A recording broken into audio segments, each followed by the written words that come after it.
दोस्तों, इजराइल फिलिस्तीन वार के बीच थोड़ी सी चर्चा रमजान कादिरों की भी हुई है। रमजान कादिरों दुनिया के सबसे ताकतवर मुस्लिम नेताओं में से एक माने जाते हैं, क्योंकि ये सबसे खूंखार चेचन स्पेशल फोर्स के कमांडर हैं। इन्होंने इजराइल को चेतावनी देते हुए कहा था कि फिलिस्तीन को अकेला मत समझना। इतना ही नहीं, इन्होंने अपनी सेना को इजराइल फिलिस्तीन के बीच भेजने की बात भी कर डाली थी। ऐसे में सवाल ये उठता है कि आखिर रमजान कादिरों की सेना कितनी ज्यादा ताकतवर है और ये आखिर किस जगह के लीडर हैं जो इजराइल को धमका रहे हैं। दोस्तों, रमजान कादिरों चेचनिया के प्रेसिडेंट हैं। चेचनिया कोई आजाद देश नहीं है, पर आजाद देश की तरह ही है। ये रशिया का ऑटोनोमस रीजन है, यानी ये है तो रशिया का भाग, पर यहाँ के रूल्स एक अलग देश की तरह हैं। यहाँ पर रमजान कादिरों की हुकूमत चलती है, जो कि पुतिन के काफी खास आदमी हैं। यहाँ की छोटी सी आबादी में रमजान कादिरों के पास बहुत ही ताकतवर स्पेशल सेना है, जिसे ये रशिया की मदद के लिए कहीं भी भेजने को तैयार रहते हैं। चेचनिया की मोस्टली पॉपुलेशन मुस्लिम है, इसीलिए जब से इजराइल ने फिलिस्तीन पर हमला किया है, तब से ही इजराइल के खिलाफ वहाँ की जनता में काफी ज्यादा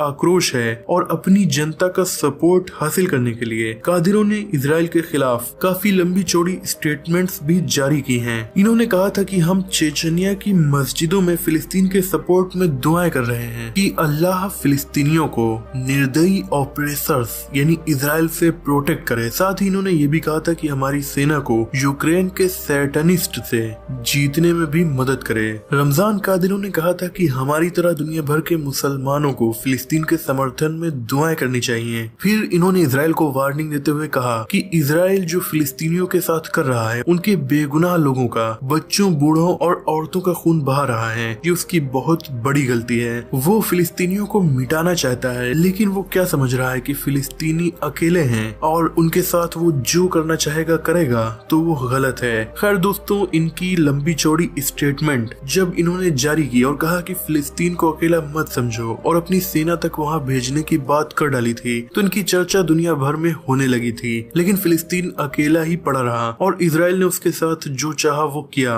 हालांकि अगर हम कादिरों की सेना पर नजर डालें तो इनकी सेना काफी ज्यादा मजबूत है और ये हर वक्त लड़ने को तैयार रहती है, क्योंकि ये बहुत हार्श क्लाइमेट में रहने वाले लोग हैं, इसीलिए इन्हें काफी ज्यादा टफ माना जाता है और दुनिया के सबसे बहादुर लोगों में इनकी गिनती की जाती है। ऑलरेडी इन्होंने रशिया का साथ देने के लिए यूक्रेन वार में अपनी सेना उतार दी थी और यूक्रेन के पसीने छुटा दिए थे। चेचनिया काफी छोटा सा राज्य है, इसके बाद भी इनके पास 40,000 स्पेशल फोर्स के सैनिक हैं, जिनकी बदौलत चेचनिया रशिया से अपनी डिमांड पूरी करवा सकता है और एक तरीके से काफी ज्यादा आजाद है। हालांकि इस आजादी को हासिल करने से पहले इन्होंने रशिया के साथ भी कई जंग लड़ी थी। लगभग 40,000 की सेना को दुनिया की मोस्ट फियर्ड फोर्सेस में से एक माना जाता है, क्योंकि ये लड़ाई के दौरान कुछ भी नहीं देखते और सीधा अपने दुश्मन के ऊपर टूट पड़ते हैं। लंबाई, चौड़ाई, ताकत, हर चीज के मामले में काफी ज्यादा आगे हैं। इसीलिए यहाँ के लोग, आपने देखा होगा अमेरिका में होने वाली UFC चैंपियनशिप फाइट में भी हर बार जीत जाते हैं। इनकी ताकत का अंदाजा हम इस बात से लगा सकते हैं कि रशिया के प्रेसिडेंट व्लादिमीर पुतिन अपनी रूसी सेना की तरह ही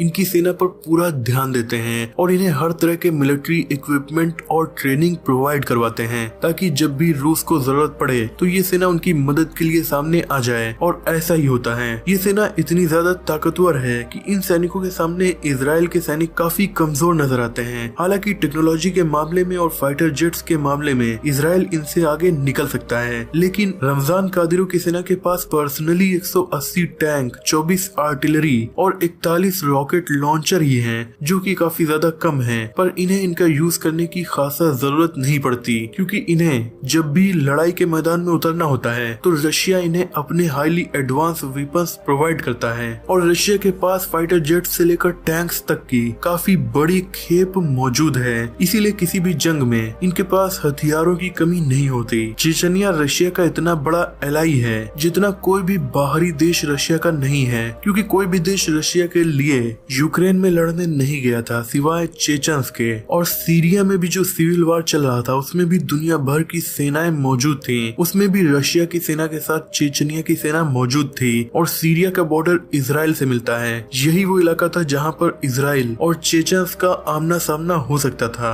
हालांकि रशिया ने इजराइल को ऑलरेडी ऑलरेडी वार्निंग दे दी थी कि हमारे जितने भी मिलिट्री बेस सीरिया में मौजूद हैं, इनके ऊपर किसी भी तरह की बमबारी नहीं होनी चाहिए। और इजराइल ने ऐसा नहीं किया क्योंकि उसे रशिया की ताकत तो पता ही है। दोस्तों, रमजान कादिरों के पास भले ही 40,000 की सेना है, पर इन्हें इतना ज्यादा खतरनाक इसलिए भी माना जाता है क्योंकि ये अपने दुश्मन के ऊपर जरा भी रहम नहीं करते। यूक्रेन वार में इन्होंने ऐसी स्टेटमेंट दी थी जिसके बाद इन्हें पूरी दुनिया क्रिटिसाइज करने लगी थी और काफी बेरहम बता रही थी, क्योंकि कादिरों ने रशिया से कहा था कि यूक्रेन के ऊपर आपको छोटे न्यूक्लियर हथियारों का इस्तेमाल कर देना चाहिए। ऐसे ही अपने दुश्मनों पर रहम न करने और ह्यूमन राइट्स का उल्लंघन करने की वजह से रमजान कादिरों पर अमेरिका ऑलरेडी प्रतिबंध लगा चुका है। हालांकि इजराइल जितने ह्यूमन राइट्स का उल्लंघन करता है वो सभी अमेरिका को नहीं दिखाई देते। रमजान कादिरों ने इजराइल और फिलिस्तीन के बीच अपनी सेना को पीस कीपर बनाकर भेजने की बात कही थी। हालांकि ऐसा नहीं हो सका और न ही ये डायरेक्टली फिलिस्तीन के सपोर्ट में उतर सके, क्योंकि रशिया की इजाजत और उसके अप्रूवल के बिना